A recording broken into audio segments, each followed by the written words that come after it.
لوگ یہ کہتے تھے سرور اینا اینا اکبر اینا اینا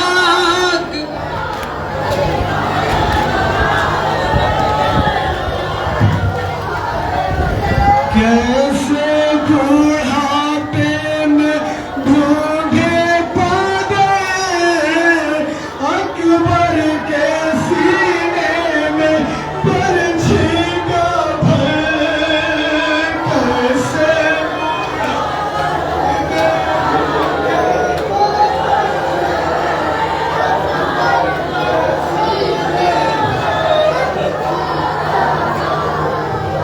کیسے بڑھاپے میں ڈھونڈے پا گئے اکبر کے سینے میں پرچھی کا بھر کیسے